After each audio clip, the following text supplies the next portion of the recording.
Bonjour les amis, ravi de vous revoir après la petite parenthèse Yasser Troudbal hier. Alors d'abord je vous présente mon nouveau maillot, un maillot à pair avec le sanglier à pair, un sanglier qui m'a valu les foudres de la presse de Caroline Fourès de Franc-Tireur où on a dit que j'avais besoin de faire de la publicité pour manger, que c'était mon gagne-pain. Bah écoutez, je touche rien pour ça et c'est une façon par ailleurs de remercier Aper qui nous fait un petit peu de pub et je vous dis très franchement, il n'y a pas de surprise, une pub Aper ça nous paye 2 procès si on les gagne, parce que si on les perd c'est autre chose. Si on les gagne on perd des sous, mais un peu moins que si on les perd, voilà.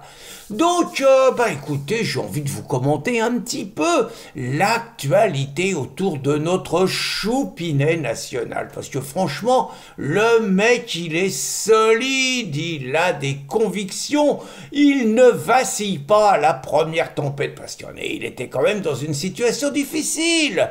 Il vient de se faire un peu épingler comme étant hors sol parce qu'il a parlé de Bruns bashing, je sais pas trop quoi, pour expliquer que les médias ils accordaient trop d'importance aux faits divers et que l'essentiel c'était l'avenir de la planète, à peu près. Hein. Bon, juste dans un contexte où hier Mélanie, une surveillante de 31 ans, s'est fait planter mortellement par un élève Quentin, 14 ans, donc évidemment comme le mec s'appelle Quentin, enfin c'est ce qu'ils nous disent, hein, parce que moi je peux vous dire que depuis que j'ai appris que, comment il s'appelait, Boubacar, qui avait planté un jeune gamin à Rennes, s'était fait appeler Vladimir par Le Monde. Moi, quand on me dit que Le Monde s'appelle Quentin, méfiance. Par ailleurs, c'est possible, hein, qu'il s'appelle Quentin.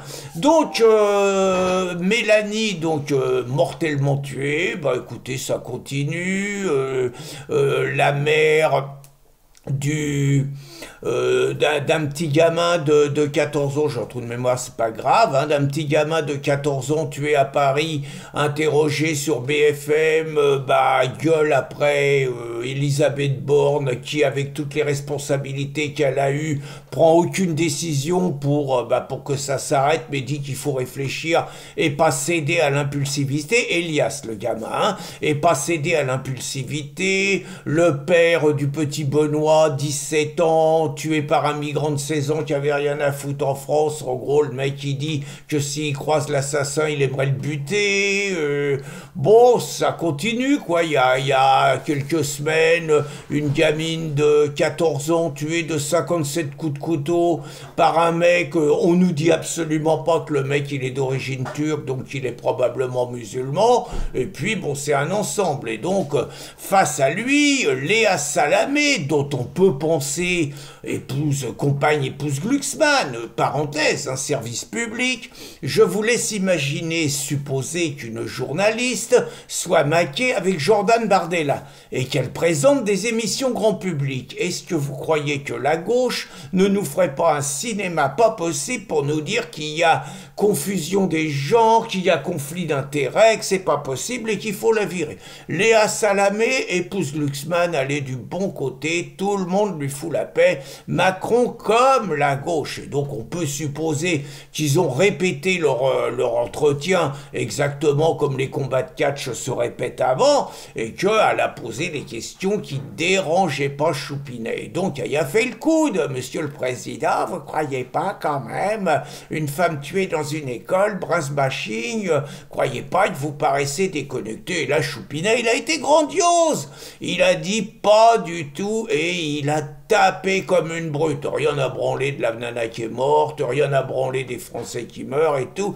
Il a dit qu'il fallait pas céder à l'émotion, que d'abord Marine Le Pen c'était une méchante récupératrice et qu'elle se permettait de commenter des événements comme ça, ce que lui il faisait jamais, prends-nous pour des Mickey, hein, donc que lui il faisait jamais, il a attaqué les médias, alors je me demande lesquels, hein, parce que la réalité c'est que les médias, le moins qu'on puisse dire, c'est qu'ils relativisent, ils cachent aux Français, ils minorent pour ne pas faire le jeu de l'extrême droite, guillemets, hein, ces événements graves, et que les seuls qui relaient ça, c'est la réinfosphère, ce qu'ils appellent la fachosphère. Mais donc il a expliqué que tout ça, ça rendait fous les Français, voilà. Nous, on devient fous, c'est ça notre problème. Il a raison, Choupinet. Nous, ça nous rend fous de voir Thomas assassiné. Ça nous rend fous de voir Philippine assassinée, toujours par des clandos, par des migrants, par des musulmans. Ça nous rend fous de voir Lola assassinée par des gens qui n'ont rien à foutre en France. Ça nous rend fous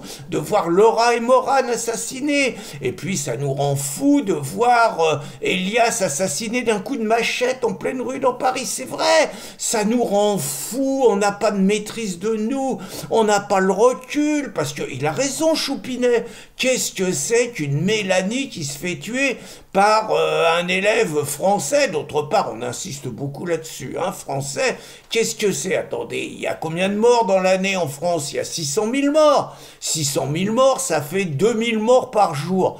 Qu'est-ce que c'est un mort de plus, un coup de couteau dans une école par rapport à 2000 morts par jour? Ça montre la volonté d'instrumentaliser ça, comme le fait le Rassemblement national, pour inciter à la haine contre les nouveaux venus. C'est ça qui nous a dit Choupinet. Parce qu'attention, moi j'ai un peu de mémoire, hein. C'est-à-dire que quand le musulman se fait planter par un Rome, par ailleurs, hein, par un Rome bosniaque, dans la mosquée de la Grand-Combe, là, Choupinet, il intervient. Hein. Là, il dit quelque chose, pour pas laisser le terrain à Mélenchon, mais quand même.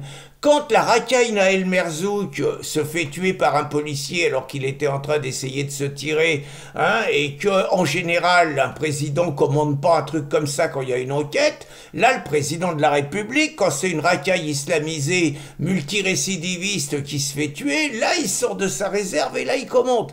Mais quand c'est nous les gueux, les gens du peuple, les blancs, les Français qui se font tuer, là ils nous font le coup de prendre de la hauteur. Ça vous rend fou, il faut pas accumuler les faits divers et tout. En gros, ce qu'ils rêvent, c'est d'une espèce de pravda, de médias complètement au pas, de la fin de la réinfosphère, de la fin des réseaux sociaux, pour finalement cacher aux Français, exactement comme avant Internet, des réalités qu'ils n'ont pas à connaître. Alors vous allez dire, attends, t'es mauvaise langue, c'est vrai. Il a annoncé des mesures incroyables. Alors, il n'a pas dit qu'il ralentissait l'immigration, qui est juste un tout petit peu partie prenante de ce qui est en train de se passer. Il n'a pas dit qu'il l'arrêtait. Non, non, ça c'est pour Zemmour, c'est pour Sarah Knafo, qui eux-mêmes parlent de remigration, carrément. Donc, non, non, il n'a pas dit ça, mais il a dit qu'il prenait deux mesures fortes. Il a dit d'abord que la vente des couteaux pour les moins de 15 ans, c'était terminé, et que les réseaux sociaux, voilà l'explication, c'est la faute des réseaux sociaux. Et donc, les réseaux sociaux, pour les moins de 15 ans, c'était terminé aussi. On est sauvé, l'école de la République est sauvée, les enseignants n'auront plus peur d'aller à l'école, les élèves français ne seront plus rackettés, ne seront plus frappés, ne seront plus molestés, ne seront plus harcelés dans les cours de récréation, comme peut-être l'était le Quentin, on ne sait pas, hein. On est sauvé.